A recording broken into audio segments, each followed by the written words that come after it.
Welcome everybody back to some dodgeball action. This is day 2 at the National Club Championships here in Calgary. I had to think about that. I don't know where I am half the time, but on the mic right now you have myself, JP Nguyen's, and Michael White from Portland, Oregon.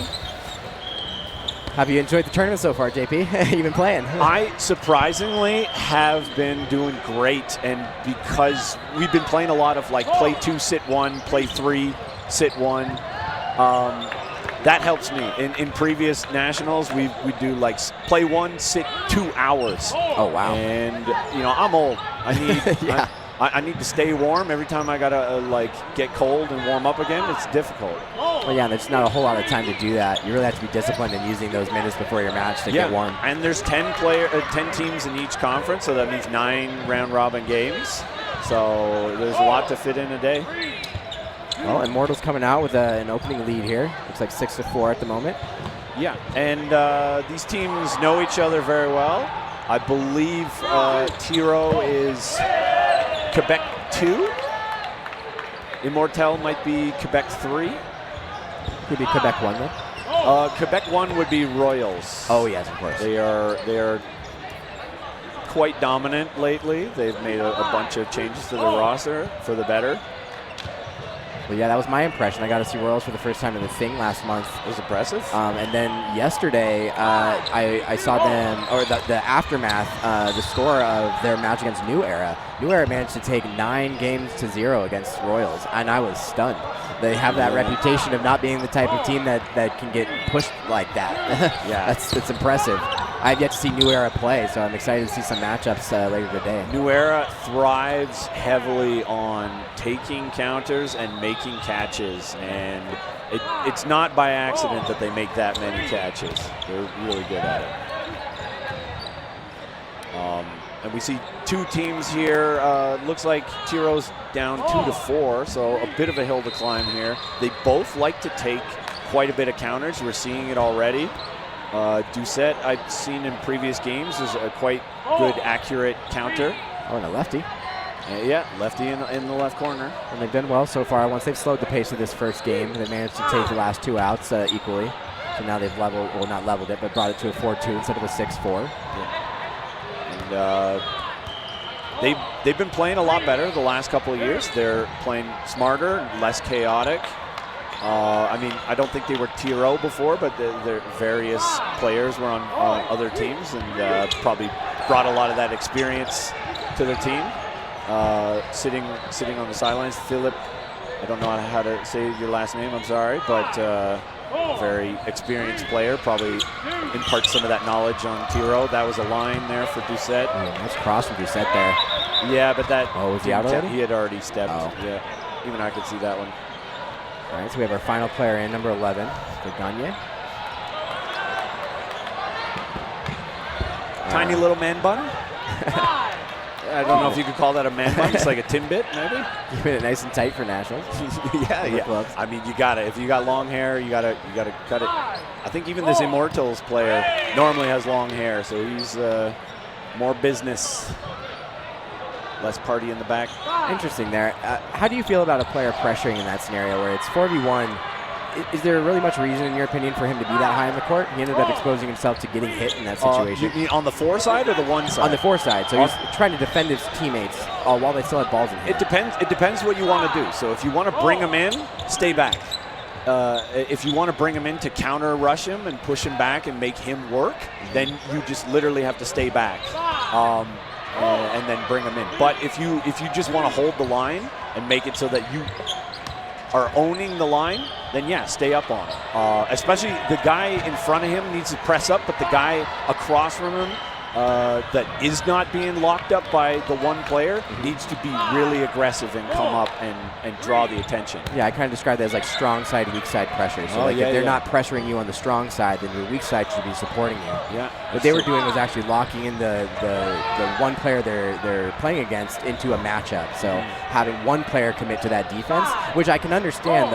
It just means that you're saying, hey, you have to get through me first. You don't get to throw at anyone else. You have to deal with it. And everybody handles it differently. We have some players that are, activating human torpedo mode when they do it, and they're basically showing like I'm going to die maybe, but I'm taking you with me type of thing, kamikaze.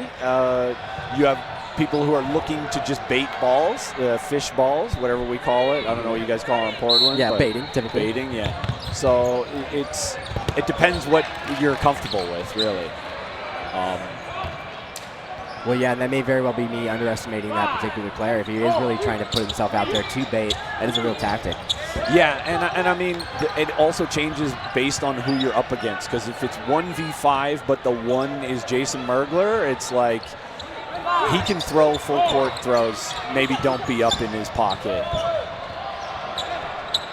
All right, so now we're seeing control established on the Immortal side again. We're still locked in a 5-5. Just throwing one, which is probably smart because it's still 5 players. Yeah, maintaining that 3-ball defense, giving yourself the opportunity to counter more aggressively potentially. Much more options on defense if you have 3 balls. You can charge them down. You can do lockups and throw whatever you want. You can throw 2.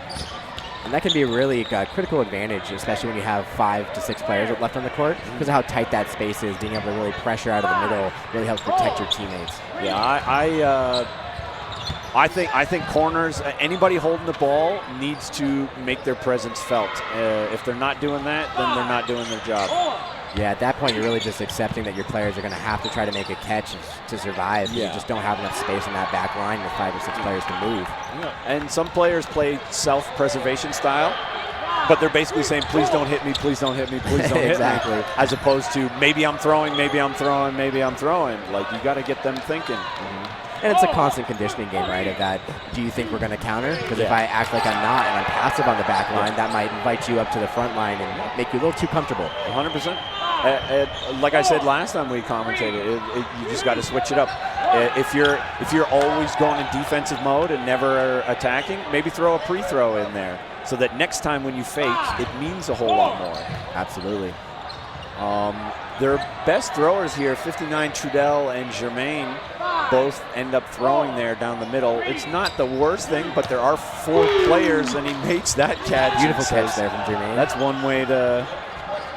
He can make catches, but he's got a ton of throws, so proud of him. I was going to say, I think I was watching him play yesterday, and the commentator that was talking with me was telling me exactly that. He's got so many different tricks in his bag. Yep. A lot of different movement. You can sometimes tell what he's going to do based on how he's positioning his hands, and it's like a lot of guys that'll put crazy spins on it. You'll see them manipulate the ball half a second before they throw. Yeah. He's one of those. Try not to show it, but got to get set up for that particular curve or whatever you're trying to do with the ball. And I personally think if I'm being thrown at by a guy like that, I'm just getting out of the way. Like, don't even go for a block, because it's just so hard to read, and it's not worth it. Like, you're playing into his game. Absolutely, like a wise recognition of that. Like, you can tell that a player is trying to put movement on the ball. Just kind of commit to the dodge rather than trying to block or make that catch. Recognize that it's not really to your advantage to try to do that. And also use the fact that they're throwing a curve to make your potential to dodge effectively higher. And that was a good execution of a pre-throw counter on 59 Trudell. Ooh, there's saw that one. I don't know where the camera is if it could pick that up, but that was a great curveball by Germain. I'm pretty sure they got a good shot of that. That was a beautiful angle. Germain's usually my choice for MVP on this team. I could certainly see that being the case so far. I've got my eye on Doucet over here, or Doucet. He's throwing that lefty pretty accurately, keeping it nice and low. He's just kept it a little too low. He's grounding right before the foot, so I'm waiting for him to find that mark. Yeah, he's got to dial it in.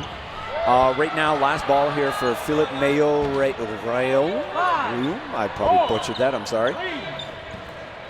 Interesting throw, throwing at Tremblay, number 94. Both him and Philip are the hardest guys to hit on this team. I would say avoid them, go for either Germain or Doucet, but I'm not playing. And that's a pop-up that is caught.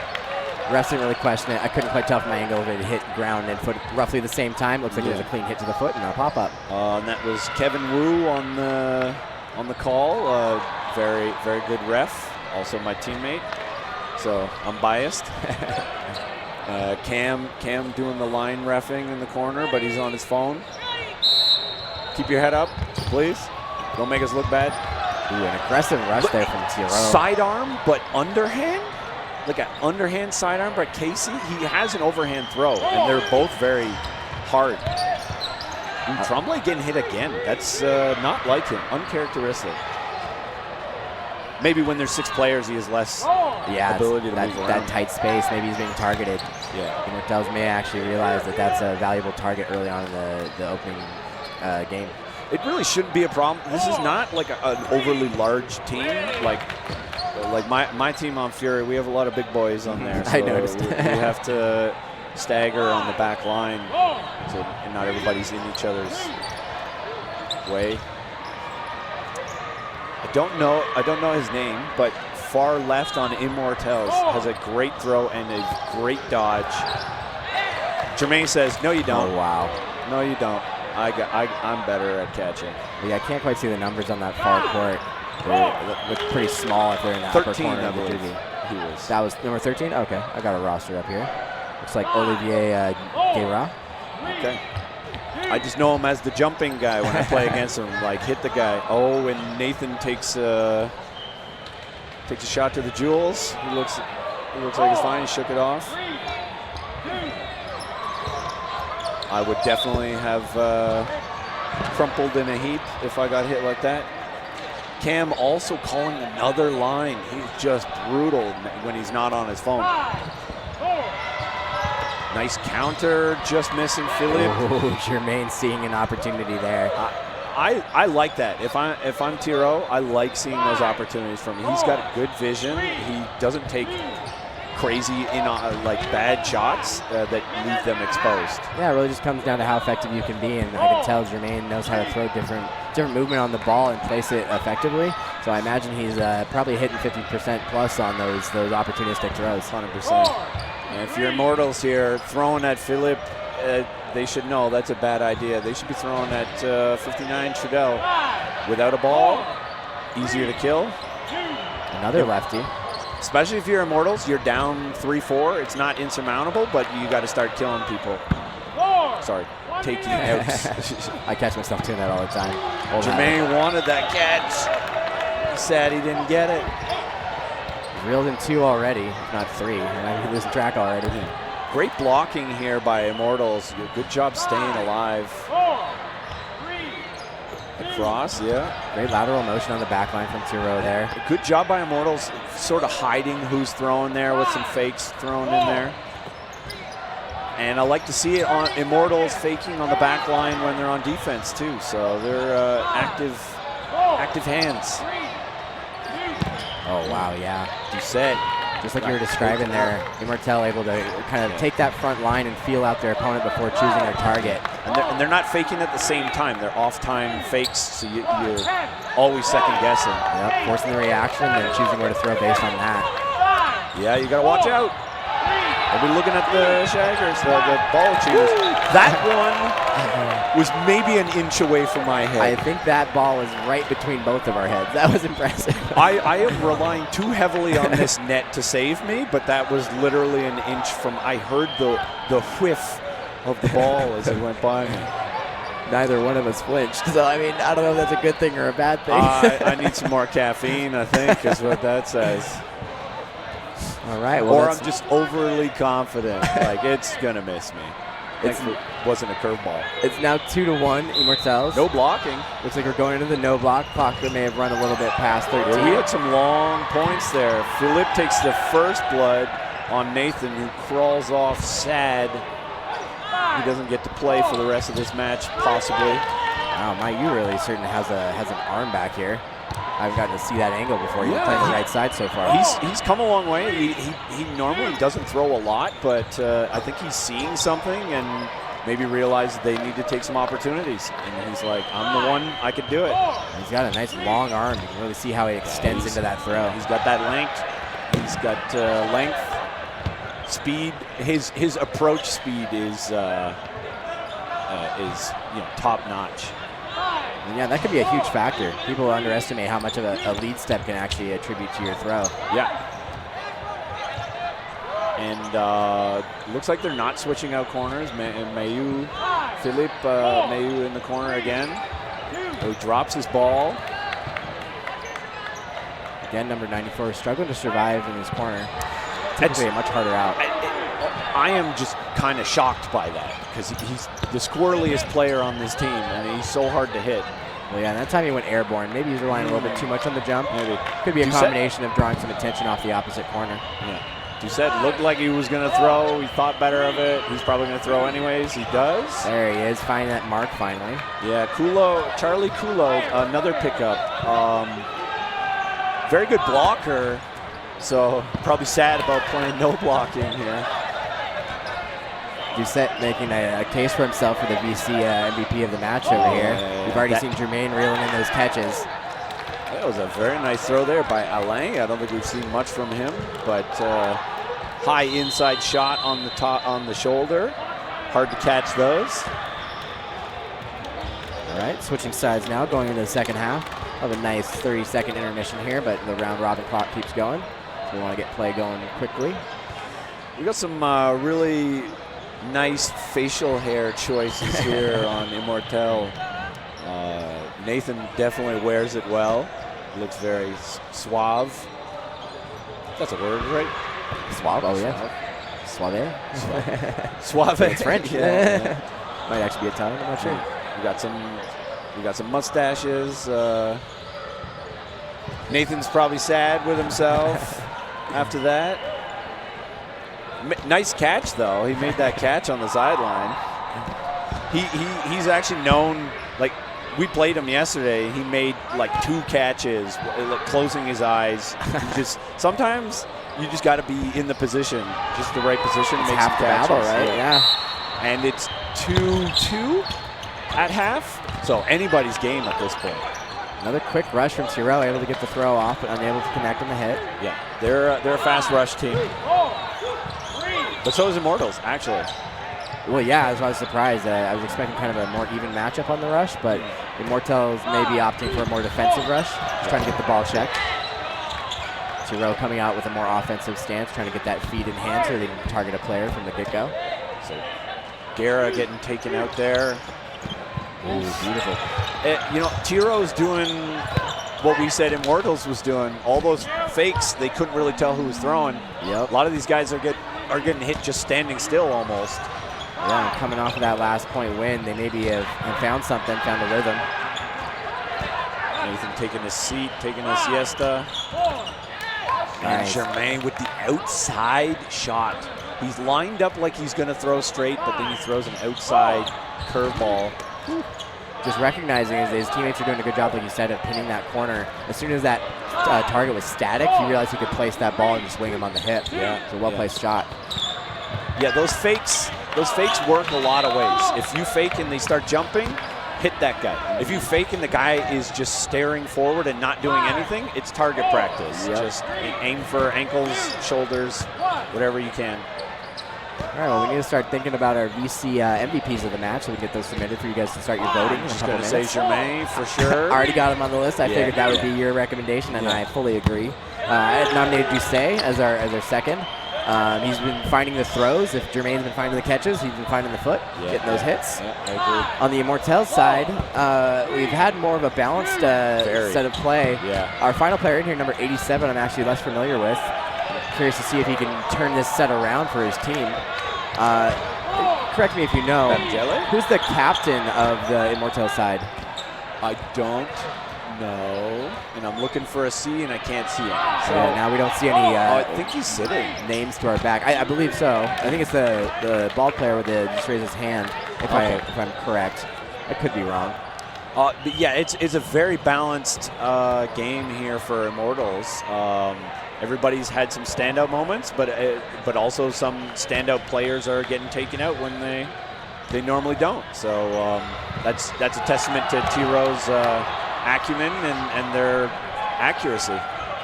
All right. Well, if you had to nominate someone from Immortels, who would you like to nominate for the MVP? I love Nathan. He's a pretty man. He's one of the nicest people out here. The man can. He's a championship eater as well. So I'm impressed. That's Nathan Herbert, number 4. Yep. Correct. Yep. All right, he's not showing it as much in this one, but he's very strong on this team, and he carries them through a lot. He seems like the type that's easily underestimated. He seems to do a little bit of everything. And when he's kind of just waiting for that opportunity to capitalize. And his throws are very strong. And he just threw that one on Jermaine, which is a good idea. All right. He doesn't have as much movement as some of the players, but he's got enough power to get past blocks. I like the balance we're seeing from the Immortels side. Yeah, they're taking turns, like who is throwing. It's not always the same person. Just got to switch it up. Well, yeah, that's really the best benefit of having that balance, is that you can constantly mix up who's throwing. You don't have to over-rely on any one player and become predictable. That unpredictability is honestly one of the most valuable factors a team can have. So they're executing it well by, like you said, taking that front line, mixing up those pump fakes, distracting attention, creating opportunities. That combination with unpredictability is efficient dodgeball. 100%. And they have very different styled players on this team. So it's like some guys squirrely, some guys a bit more of a turret, some guys, you know, more catchers. Like they're all over the place. So you got to be able to be. Oof. Bertrand postured for the catch there on the back line, got nice and low. Tyro placing their balls well enough not to allow that opportunity. And Immortels. Oh, I guess blocks. All right, we've got our VC MVP nominations in for you guys. You can start to vote whenever you're ready. Got about 4 to 5 minutes left in this match, I believe. Are we using channel points for these votes, or how does it work?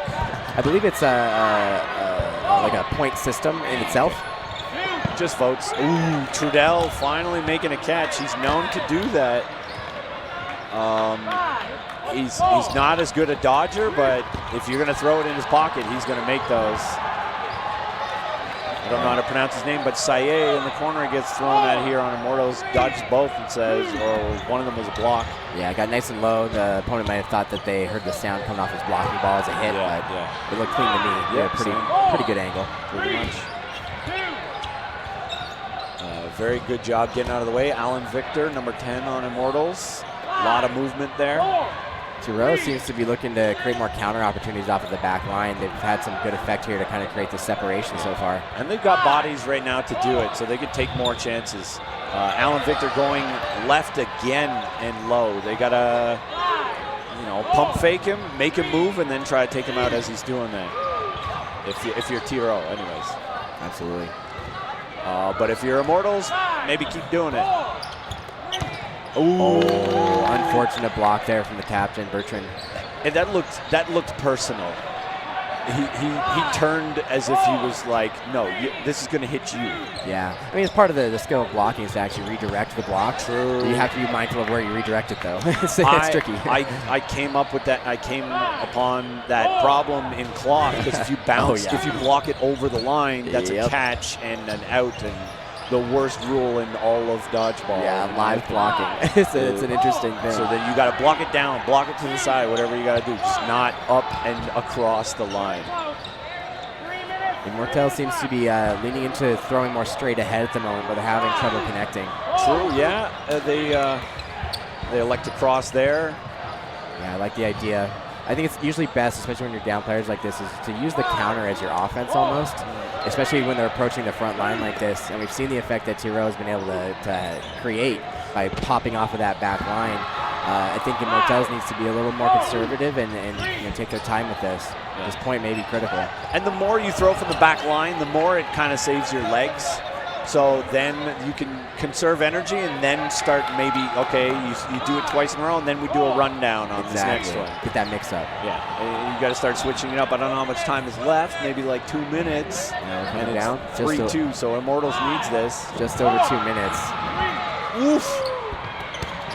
That one had so much travel. It started out on the left of Bertrand and then hit his center on the block, but it's very scary.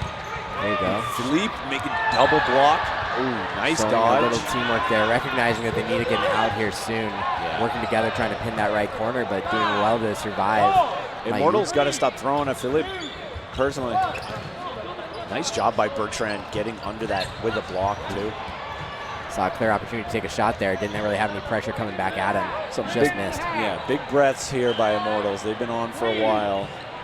And that's That's the benefit of having 4 players. Switch it out, switch it out, switch it out. You got 2, you can't switch anything. Maybe call timeout, which is what they did. Yeah, wise choice. That's smart. I like the patience that we were seeing from Tyro on the opposite side. They're not really rushing this. They realize they have the lead. Yeah. They're taking shots, trying to feel out what they can do to work through the set with control, not overextending themselves. They're not being too aggressive and putting themselves in situations where they can then lose. Because really, at this point, 4v2, the only way Immortals wins is if you let them win. Like it's a self-own type of thing. Like you played yourself type of thing. So they've got to play smart. They got to play together, and they got to switch out the corners so that they don't get tired. If I'm Immortals, I'm going to say stop throwing at Philippe. Please stop throwing at Philippe. And if you have to, start throwing 2, because it might be less than 2 minutes remaining, and you need this point. You can take it to no blocking, and maybe they're more confident in no blocking, but we'll see. I don't remember who won the first no blocking. It was, I believe it was Tyro, because I think that was them starting to open their lead. Or no, they tied right before the half. It went 2-2 off the no block because they were able to secure that point.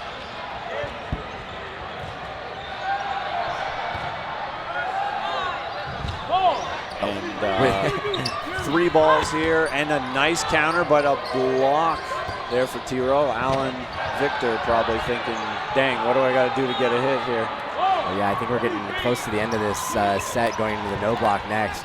Looks like Immortels maybe trying to play into that. And I don't like the play, but if they're just playing to miss, just for time, that is also a strategy.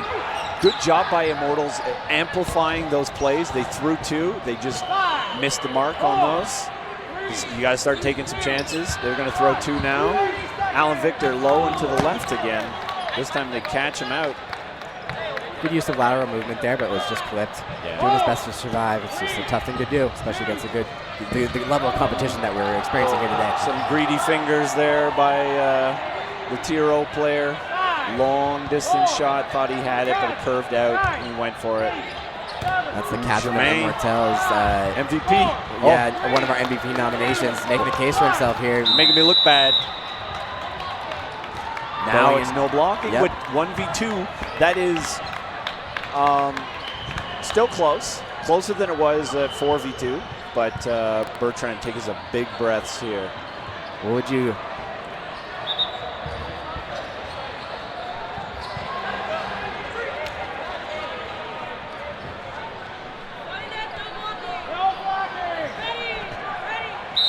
All right, approaching the no block here, starting off. Bertrand looking to create a little lateral motion, make himself a hard target. Successful. And he collects all balls. This is a huge opportunity for Bertrand. Yeah. Using his survivability to give himself a strong opportunity here. He's got to take all 10 seconds here. Don't, take a breath. Before they get this ball, you got to throw. Good job. I wouldn't throw at him, but okay. Well, yeah, I think that might have been intentional to kind of switch targets to pressure that player that would quickly have had the ball in hand. Yeah. Able to get 3 throws off there rather than just 2. Nice little crab walk after that throw. Nice. Still able to stay that low and crouch. Right side throwing, nice dodge. Oh, great exchange. Found the opportunity to commit to that trade. Kind of a risk and a gamble, but knowing your teammate has your back if you miss. Yeah, you got to be proud of yourselves if you're Tyro, pumping their chests right now. Yeah, that was an excellent play from both teams. Yeah, Immortels really working hard in the end of that. Good poise, good play all around. Yeah, well, I'll be off to do a player interview here with our MVP of the match, Germain. Yeah.